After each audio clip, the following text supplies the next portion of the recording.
outreach to minorities That at was this going to be my convention. question. And, another you know, the cool thing in this Washington house Post is that is reporting this that is the there board are I'll be laying out when you 18 click the link. African-American It's gonna take you delegates here out and I of write this out for you. 2,472. We got The lowest cool number front door, in but a it's got century. That is a elevator here. woeful number. Now I don't use this folks. too It is often, but it's not nice where if you have a my lot of party luggage should and be. stuff. And it's and for you you got for a elevator. guy who's polling at 0% But it's interesting with because African Donald Americans. Trump has spoken about reaching out to African Americans. He's Door, spoken I'll show you. about he believes he's going to do well among Latinos. Find your Recently, life's he's been purpose, talking about whatever you do. gay and lesbian Americans, stay that he would be lost. better for them than Got a little door. Hillary Clinton. And yet, we don't And a hear big really much of the door weighs like messaging is, 600 there shouldn't be a white America, to paraphrase Barack Obama, there Click shouldn't the be link. a white I'll America, see you in blue a state, or second a red over state, on or the white website. America, or black America. Like I said, There it's all should be free. just one America, paying which is what thing. we heard from I mean, when you say he's not reaching out, I mean, three things. This is where I think there's a legit difference See here. you over there in a second. Is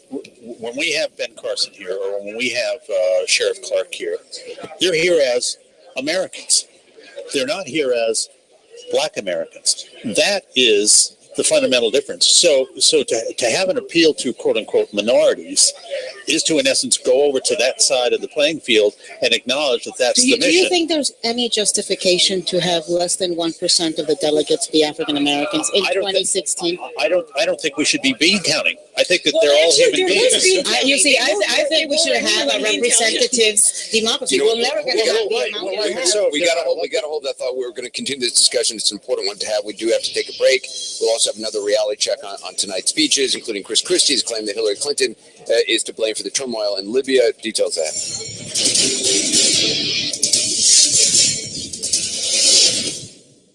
CNN's coverage of the Republican National Convention is brought to you by Cosentyx Secukinumab. Join the conversation with #CB2Know. Go to CNNPolitics.com for trending political stories and the latest news on the campaigns.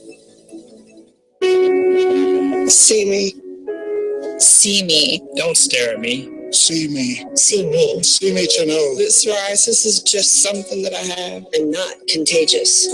See me to know that I won't stop until I find what works. Discover Cosentyx, a different kind of medicine for moderate to severe plaque psoriasis, proven to help the majority of people find clear or almost clear skin.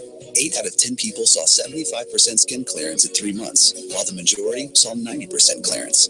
Do not use if you are allergic to Cosentyx. Before starting, you should be tested for tuberculosis. An increased risk of infections and lowered ability to fight them may occur. Tell your doctor if you have an infection or symptoms such as fever, sweats, chills, muscle aches, or cough, or if you have received a vaccine or plan to.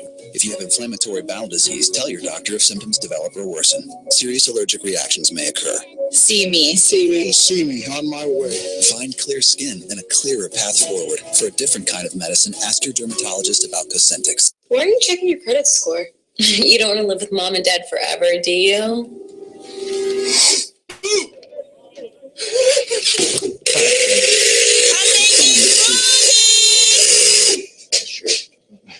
Well, I'm not changing.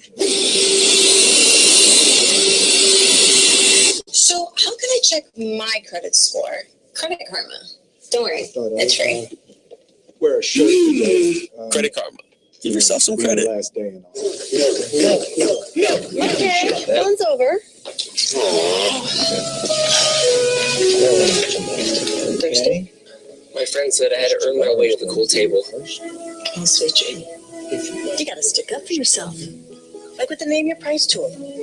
People tell us their budget, not the other way around. So I was at the cool table all along.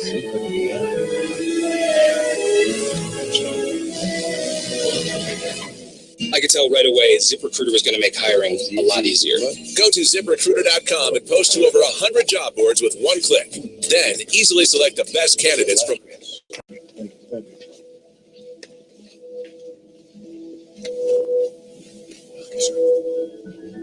Oh, Chris.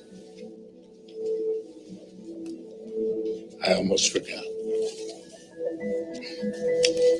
Thank you.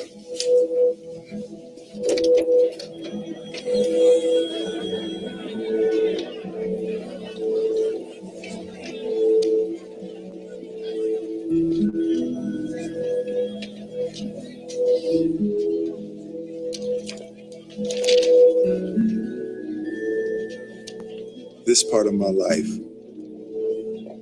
this little part, is called happiness.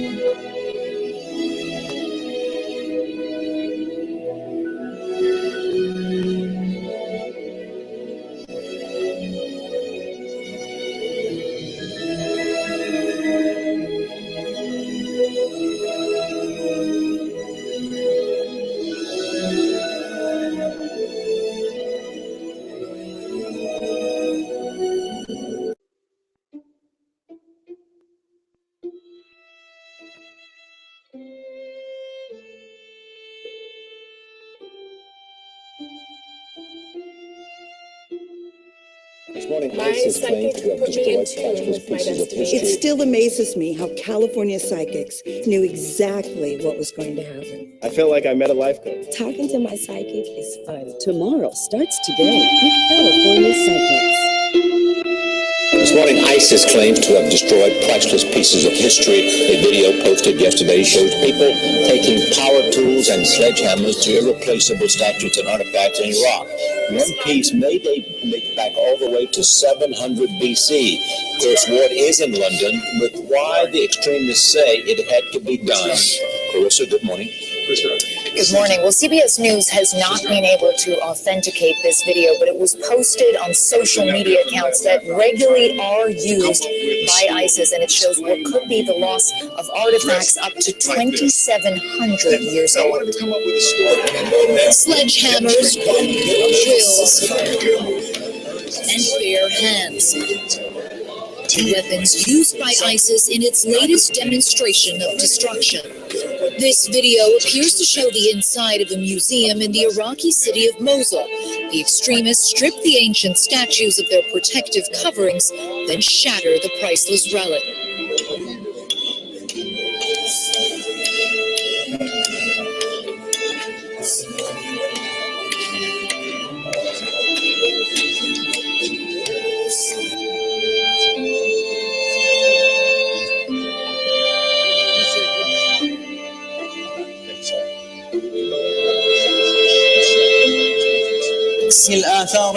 A religious spokesman for the group condemned the treasures as sacrilegious. These idols and pagans for people in the past centuries were worshipped instead of Allah, he said. When Allah ordered to destroy and remove them, it was an easy matter. We don't care, even if it cost billions of dollars.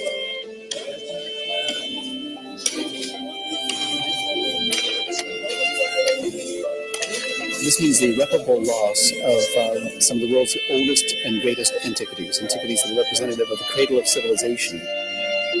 And that was a class of 20. Can I say something? I'm the type of person, if you ask me a question and I don't know the answer, I'm going to tell you that I don't know. But I bet you what? I know how to find the answer, and I will find the answer. Is that fair enough? Chris, what would you say if a guy walked in for an interview without a shirt on? And I hired him. What would you say? He must have had some really nice pants.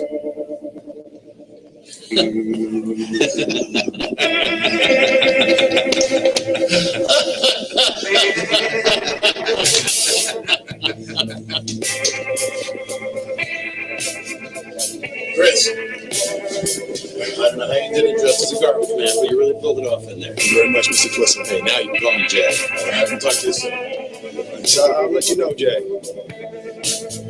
You'll let me know, Jay? What do you mean? Yeah, I'll give you a call tomorrow sometime. What are you talking about? You hounded me for this. Step here. Listen, there's no salary. I was not aware of that. My circumstances have changed some, and I need to be certain that I'll be able to Tonight, I swear, I will fill your spot. I promise. You know what I'll look like if you back out. You know what I'll look like to the partners? Yes, an ass. A-hole. Yeah, an ass A-hole. All the way. You are a piece of work.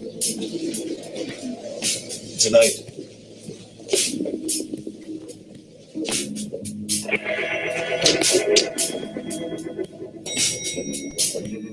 There was no salary, not even a reasonable promise of a job.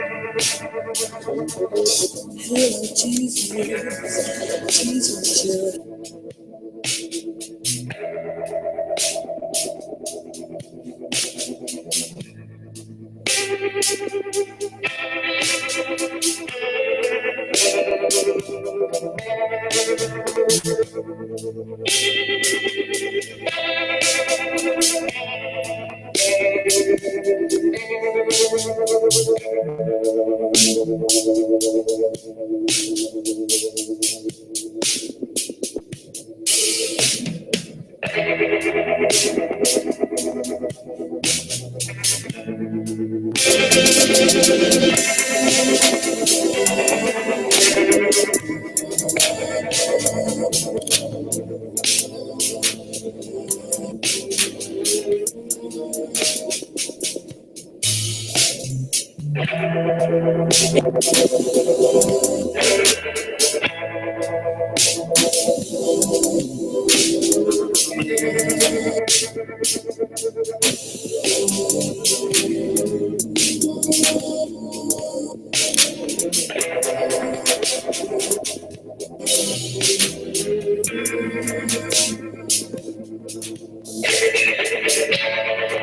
what's up, guys? Tyler here with Secure Team.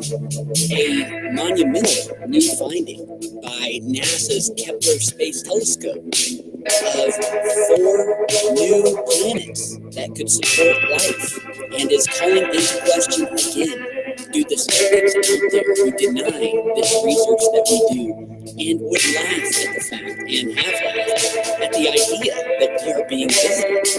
Do they really believe that we are alone? And are they honestly willing to stand by that statement? Now, we recently did a video, our last video in fact, that's actually making some pretty big waves about the existence and NASA's admitted existence of portals that are opening up in Earth's magnetosphere, and the likelihood of an extraterrestrial race using such portals to travel from their star system to ours. And the evidence keeps on mounting that we are not the only lone planet in the universe, or in the galaxy for that matter, that sustains life after this new discovery. So the space agency's Kepler telescope had actually found 104 new planets orbiting distant suns. And according to a recent New York Post article, one of the star systems that they found, called K2-72, has proven to be particularly interesting. And they found a total of 4 planets that are orbiting this star, some of which boast perfect Earth-like conditions to support life. And these planets, although they are orbiting much closer to their star than we are, these alien worlds are actually thriving because their star is much more dimmer and less powerful than our own, and have a very similar level of radiation to that of Earth, meaning that a living alien race could survive on them. And these exoplanets are between 20 and 50% larger than that of our own planet. And they are currently running tests to see if the atmospheres on these planets are similar to our own, which brings up an important topic, which we're going to talk about today. And that is the fact that a new study has come out arguing the idea that there are actually many Earth-like planets out there that we haven't detected, due to the fact that they may be purposely cloaking themselves from our detection instruments. So, 2 astronomers at Columbia University in New York are now suggesting that humanity could use lasers to conceal Earth from searches by advanced extraterrestrial civilizations and vice versa. Now, we've all heard about Stephen Hawking's views on this matter, and how Stephen Hawking has cautioned us against broadcasting our presence out into space in hopes that someone out there will receive our signal, and that we need to be cautious because, according to Hawking and others, there is a concern that these ETs may wish to take advantage of Earth's resources. So the 2 authors of a new study suggest that the way in which we actually discover planets around stars, whereby we read the atmospheric signatures associated with biological activity, such as oxygen, and we also follow the dip in light that happens around a star when a planet moves in front of it, could be cloaked. And these alien civilizations could be using a laser-guided cloaking system to keep us from even detecting that there is a planet there. So the scientists have stated that, quote, we could cloak only the atmospheric signatures associated with biological activity, such as oxygen, which is achievable with a peak laser power of just 160 kilowatts per transit.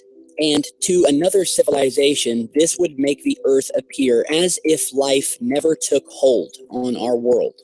And this is all done by using lasers, which we're going to talk about more in just a minute, because we have noticed that there has been a lot of what looks like laser activity happening around the world. I've been getting a lot of images and emails from people who are noting that there are a lot of telescopes, and I'm talking about the big, massive telescopes used by scientists that have been utilizing lasers and shooting them off into space.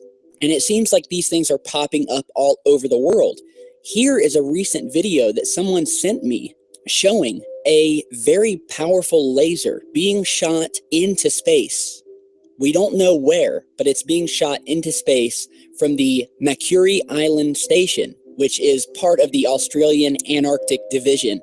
And as you're seeing in this time-lapse video, it would seem that they have been ramping up whatever it is that they're doing by shooting this massive, large laser into space. Now, we don't know where, as I said. And as you're seeing in this time-lapse footage, if you look to the right, you can see this laser being shot high up into the sky. And we don't have a lot of information as to what they are aiming these lasers at, other than the fact that they could be supposedly testing atmospheric conditions. However, it's also been noted that some of these lasers that they are using are much more powerful than the lasers they've been utilizing in the past, and it would seem that they are aiming these things somewhere off-planet. And as we go back to this study by these Columbia University scientists, where they go on to talk about how emitting a continuous 30 megawatt laser for about 10 hours once a year, that would be enough to eliminate the transit signal, at least in visible light, that would allow another alien race to detect Earth's existence, or at least detect the fact that there is life on Earth. The authors also suggest that we could also transmit information along with these laser beams at the same time, providing a means of communication. They're quoted as saying that there is an ongoing debate as to whether we should advertise ourselves or hide from the advanced civilizations potentially living on planets elsewhere in the galaxy. Our work offers humanity a choice, at least for transit events, and we should think about what we want to do. So the point of the article was that given that humanity is already capable of modifying our transit signals, then it would be obviously possible for aliens to be doing the exact same thing. And they propose that the search for extraterrestrial intelligence, or SETI, which currently looks for alien radio signals, could be broadened to search for artificial transits. So there's a lot going on right now. NASA has recently discovered these 4 planets that could sustain alien life. And then we have this article, this research paper come out by researchers at Columbia University, almost giving sort of a warning, almost as if to say, hey, we have found out that we can make ourselves invisible to an other alien race by using these lasers. And is it just a coincidence that we've had a lot more laser technology being utilized, and we've been seeing them popping up within observatories all over the world? And we've seen these lasers being shot up into space. So it makes you wonder, is this sort of a faintly veiled warning that, hey, we need to utilize these lasers? It doesn't take much power, because it may not be the best thing for us to advertise ourselves. But then again, that wouldn't really matter, because we know that the visitors have already been coming here for likely thousands, if not hundreds of thousands of years now. But it's just strange, the sudden rush to utilize this laser technology and hide Earth's footprint in space from other possible civilizations that may be attempting to detect us. So it makes you think, but very strange times indeed. I'll leave it up to you guys. There is a lot going on right now, and I'm going to be posting more videos. I actually am going to have another one up tonight. We've got some new footage that has come into us, a lot of things going on right now, a lot of stories, discoveries, and they will be discussed in coming videos. So be sure to share, like, and subscribe on your way out. Stick around because I've got more coming, and if you have your own ideas or footage, please email me. My email address is down in the video description, and you can also contact me on Twitter or Facebook. So thanks for stopping by. Check back soon, and stay safe.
Hey, what's up, guys? Tyler here with Secure Team.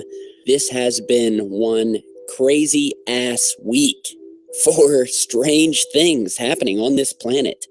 And today's video will only increase the mystery, unfortunately. So basically, I'm going to give you an overview of a news story that's just released, and then I'm going to show you some video footage, multiple clips that have been sent to me over the past 2 days that correlate directly with this news story. So basically, a news story has just hit the net about these 2 Turkish airline pilots who say that they saw a glowing green UFO near the Istanbul airport. Now, apparently, it looked like a glowing green flying saucer, and it took place around the Silivri district of Istanbul on Thursday, and this airplane was heading from the western Turkish resort town of Bodrum to Istanbul and was flying at around 5,100 meters at the time of the sighting. And again, what makes for great UFO sightings like this is especially when they come from pilots. I mean, these guys are experienced, they're trained, they know what they're looking at, and they can clearly distinguish between a conventional aircraft and something that's not one of our aircraft. So these Turkish pilots said, and I quote, that this UFO with green lights passed over their plane on May 19th. And they said that it passed about 2,000 to 3,000 feet above them, and then it disappeared all of a sudden. And the 2 pilots told air traffic control about the sighting, and the General Directorate of State Airports Authority said it did not spot any image on radar that the pilots described. So they did not see this UFO on radar, which is not uncommon. So we have this UFO sighting of this green glowing UFO. So basically, and coincidentally, over the past 2 days alone, I have gotten some video clips from around the world of these green objects streaking through the sky. Most of them are green. Some of them take on similar colors or shades of green or blue, usually. But nonetheless, they all seem to act, for the most part, in the same fashion, wherein which they are seen glowing bright green or greenish blue and are streaking across the sky. However, they are streaking slowly. They're not moving as quickly as, say, a meteor. And we've all seen videos of those. I mean, those things flash through the sky within a few seconds. So the first piece of footage I want to show you was sent to me by Mr. Ronnie Delgado, who sent me this time-lapse footage from a webcam in Oregon from, guess what date? May 19th. The same date that this green UFO was seen over Istanbul. So we'll go ahead and let you watch that video now.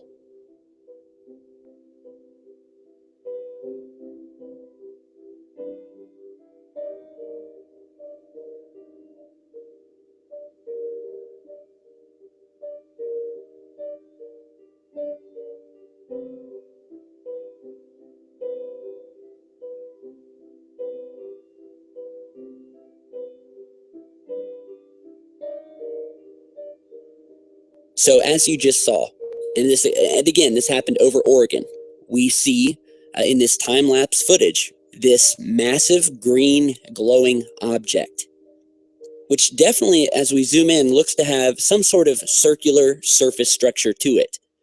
It comes into frame glowing bright green and disappears throughout the frame and reappears, which is not consistent with the conventional aircraft, which have multiple lights. I mean, this is just very strange footage, and we're showing you a slowed down version of this.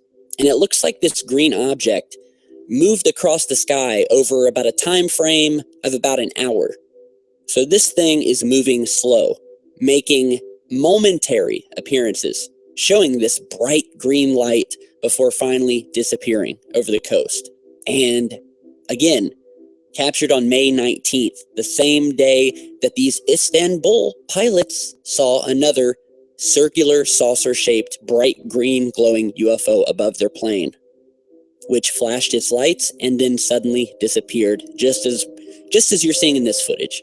So continuing on with these green glowing UFOs, let's go on to the next piece of footage here.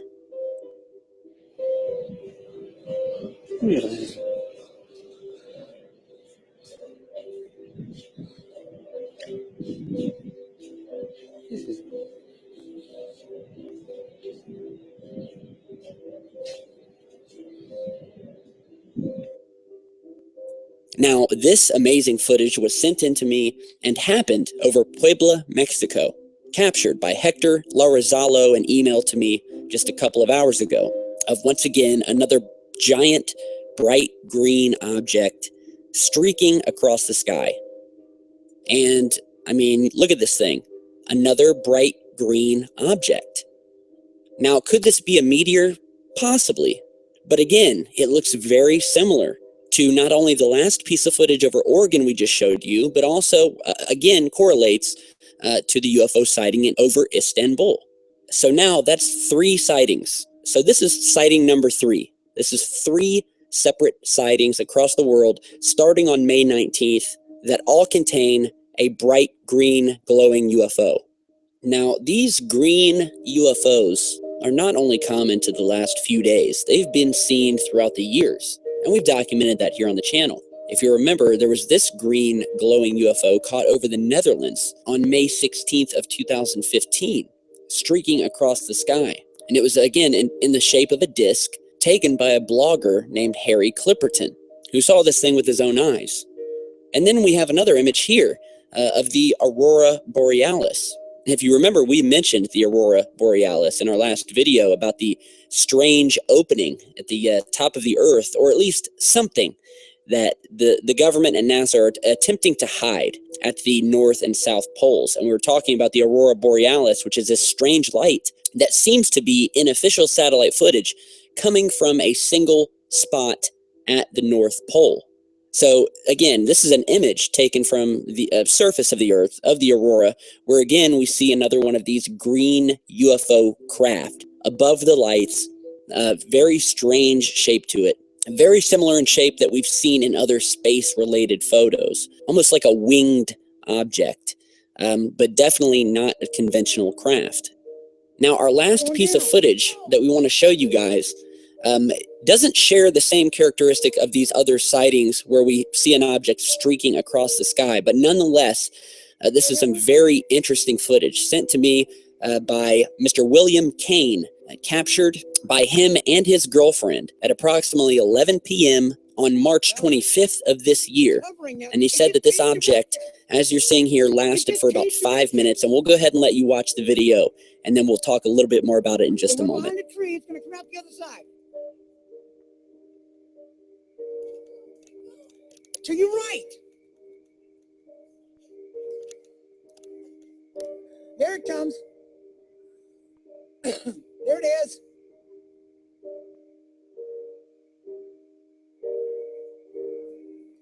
It's gone behind the palm tree for me. It changed directions. It's hovering again. I got it. It's standing still.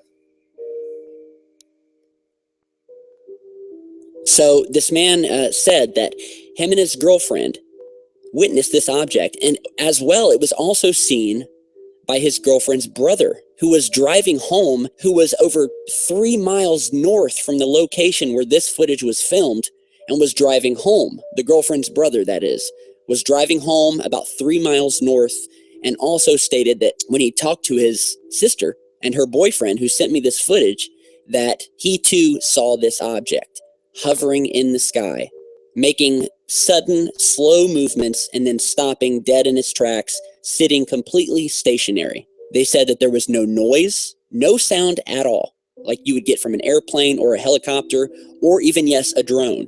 And the source of this footage made a special point in his email, letting me know that this was definitely not a drone, and it was not any sort of conventional aircraft. He says that he knows what he saw, and he knows for sure 100% it was not a drone. It made no sound. And again, this thing was massive because they were seeing it from miles and miles away. This wasn't just some light across the street. This was happening miles away, and it was seen miles away by other sources. And it happened very close, just miles from the Gulf of Mexico, near the Florida coast. So again, you be the judge. He said that this thing moved from side to side, hovered, descended, containing this royal blue aura around it, with no other colors and no indication that it was any type of conventional aircraft. So again, let me know what you guys think. What is going on? We have some amazing footage. We've been getting a lot of emails lately, a lot of help from all of you guys out there, sending in your stories, your footage, your images. And if we haven't gotten to you yet, rest assured we will. I've just got a little bit of a backlog right now, email-wise, but I will get to you. So what do you guys think? Especially in terms of these green UFOs, multiple sightings, all within the last couple days. Is this some sort of like secret invasion? I mean, I'm deadly serious.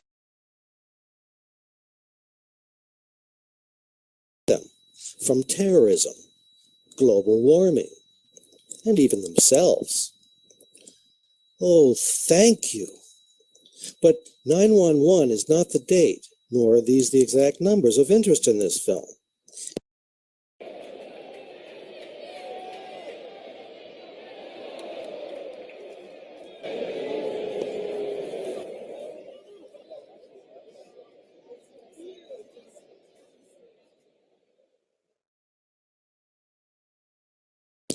By September 11, 2001, a new dark age is upon the people as clandestine powers move quickly to consolidate the world and cancel basic hard-won freedoms.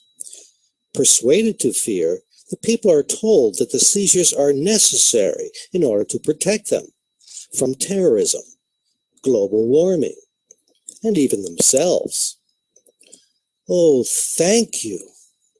But 911 is not the date, nor are these the exact numbers of interest in this film. Instead, we're going to focus on another, if similar, set of numbers. Numbers that in their own subtle and uncanny way were also stamped upon the face of human history. These are the numbers 933.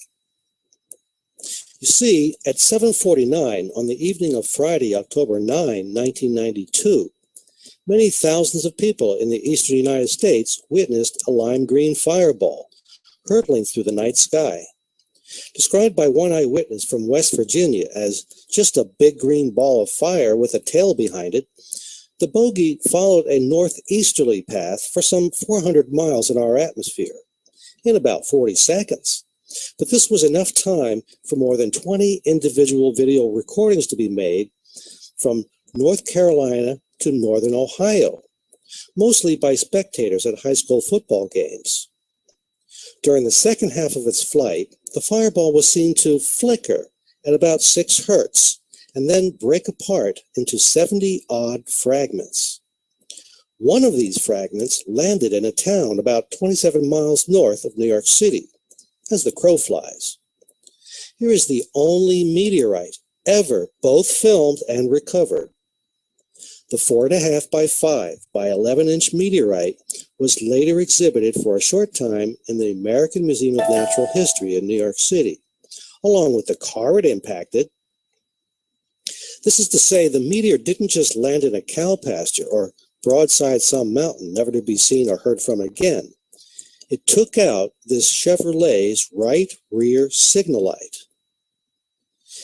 It was my first cue or solid clue that something a little weird was going on here, that something was not entirely natural about this. For one thing, how does a 4.5 by 5 by 11-inch stone uncork a 4.5-inch wide taillight without also ripping to shreds either the bumper beneath the signal light or the thin chrome accent above it? For another thing, what about the staggering degree of precision entailed in barely clipping the chrome accent so that it dips down just so to highlight the numbers 933 on this license plate?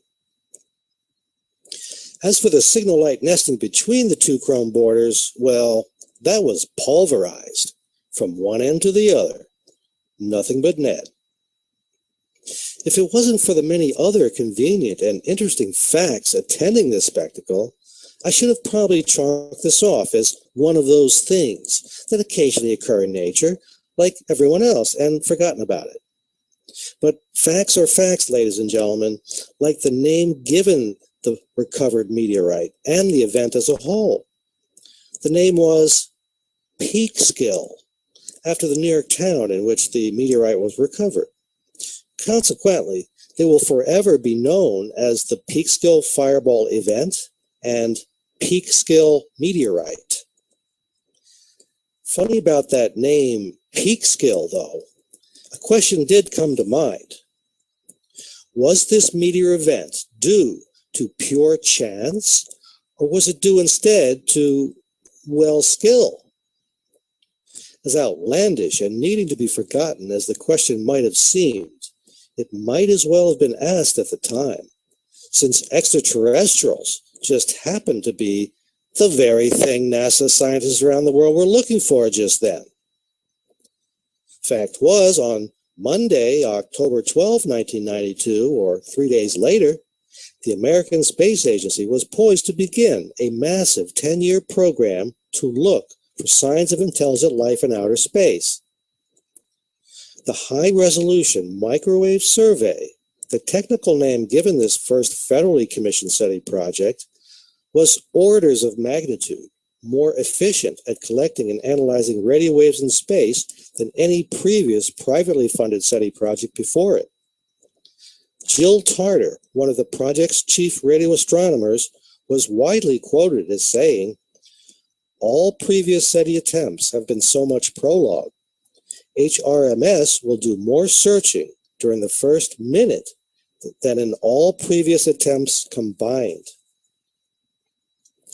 As someone who had been counting down the days until the start of NASA's first search for extraterrestrials, I was more than a little intrigued by what seemed to me to be the inordinately fortuitous timing of this meteor impact. Because if the Peekskill meteor was aimed by some alien intelligence, then the question NASA was about to begin seriously investigating on Monday had in some fashion at least just been answered the previous Friday. In fact, so intrigued was I by the synchronicity of these proceedings that I immediately commenced my own little investigation in terms of the main question being posed. This I did, beginning with the three numbers that appeared for all the world to be pointed to on this license plate. Let's have a peek at those three overscored numbers now, shall we? Better late than never. Oh, what the heck. Okay then, beginning on the left, the 9 in 933 could represent the day of the month the cosmic fender bender occurred, October 9. What if we now let the first three represent the number of days until October 12, the day NASA began the High-Resolution Microwave Survey, a project the New York Times called the first comprehensive high-technology search for evidence of intelligent life elsewhere in the universe. The second 3 in 933 would then just as clearly refer to the same number of days until the Western Hemisphere celebrated its very own quincentennial, or 500th anniversary. October 12, 1992 was, after all, exactly 500 years after Christopher Columbus discovered America, the New World, which is, of course, why NASA chose this celebrated date to launch the search for newer worlds. Lots of humans celebrating milestones that day. Let's try not to forget what Columbus and those that followed him did to the inhabitants of the New World after they got there, though. What did they do? Well, it wasn't much to brag about, at least not when commencing a major new search for new worlds. Considering the tragic and venal history of the mass migration of Europeans from the old world to the new, the symbolism inherent in NASA's little publicity stunt might have seemed a bit rich. But what an extraordinary opportunity for E.T. to slip a word or thought or two in edgewise, eh? I mean, who could have resisted? Who indeed? So among all the cars in all the towns in the world, one car with one particular license plate in Peekskill, New York, was selected.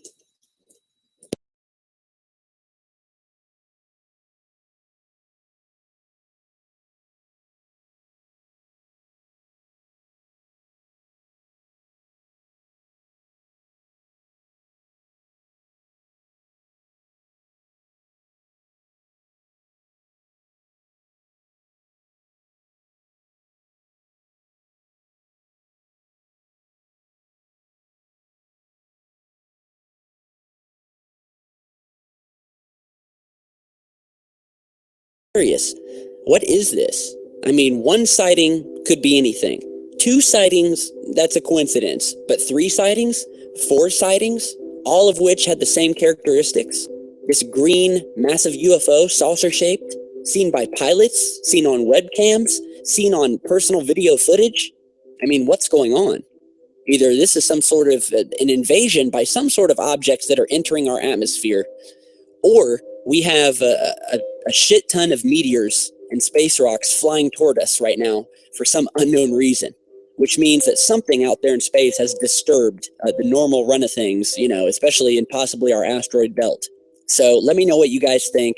A lot of amazing stuff. Strange times indeed. If you've seen something similar, email me or post it down in the comments. And yeah, we want to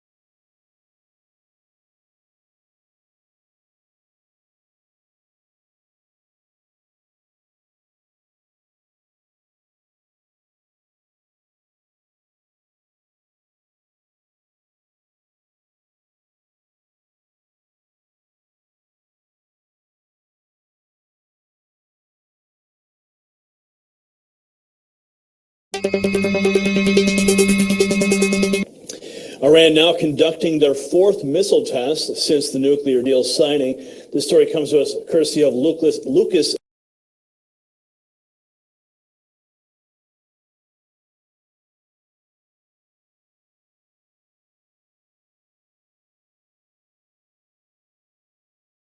They're everywhere, dude. Everybody's got a fucking. I know. It's like, how in the fuck did we? Yeah. Josie, per EMS Mobile 7, UTL, Right. Sick of it.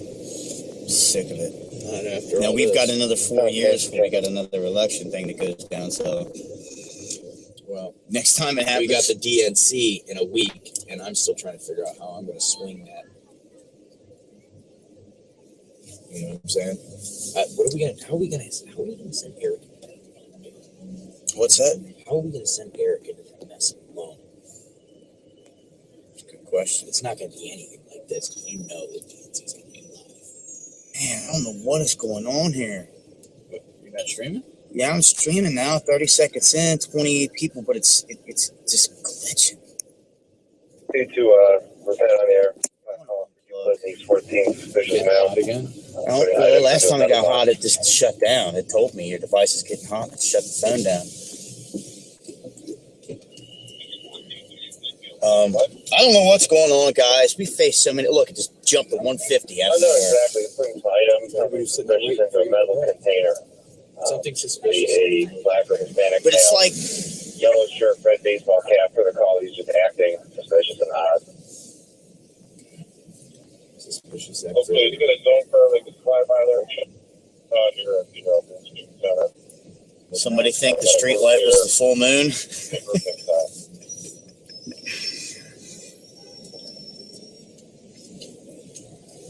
That's great. Unit. Oh man, I'm ready to just kick back. I wish every single one of y'all in the chat, all the real cats, all the ones that are constantly following, you know who you are. I wish we could all just kick it one time. Look, GPS is like, would you like to switch to pedestrian mode? We're going so slow. Wow, that tells you something. Every part of the mail put in the item box. Is it a full moon tonight? I can't see it right now.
The Republican National Convention. Coverage starting today at 4 Eastern on CNN.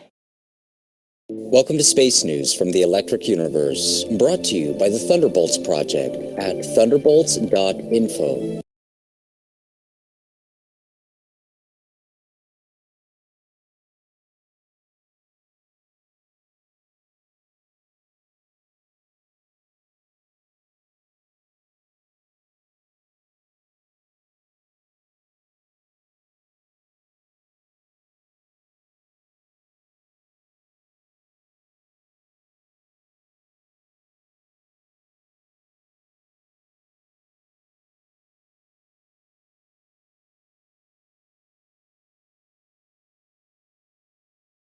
Hey folks, it's Wednesday, October 9th, about 11:15 Mountain Time, 2013. Here at the American Meteor Society, Fire in the Sky News.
Well, I was married to a police officer, so it really hits close to home. It's all the things that you don't ever want to know happen to your loved one. So it's really hit hard. Yes. I don't work far from where this happened. So I feel like I'm a nurse. You put my patients in jeopardy because of a horrendous act like this. It's no different than messing with my family.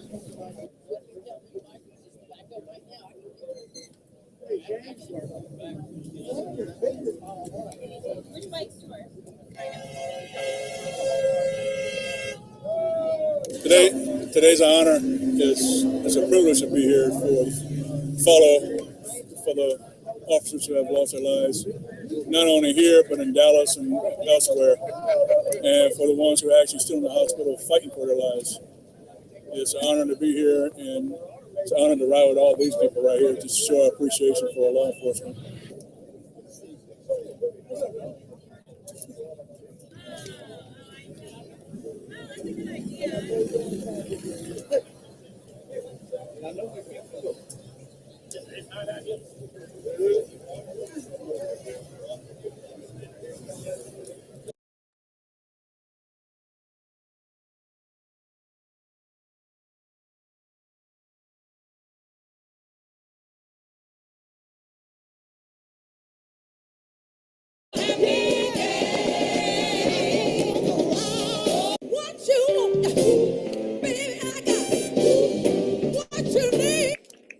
Now, you know, Donald Trump can accuse me of playing the woman card all he wants. But if fighting for paid family leave and affordable child care is playing the woman card, then deal me in.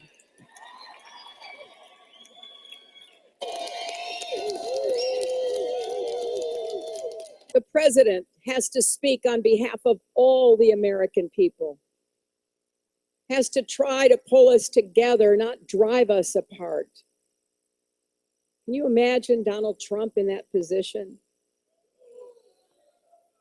A man who plays coy with white supremacists and mocks disabled people, who demeans women and denigrates immigrants, who's talked about banning an entire religion from entering our country.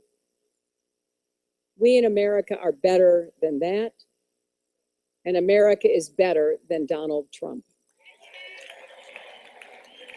rejoice in it.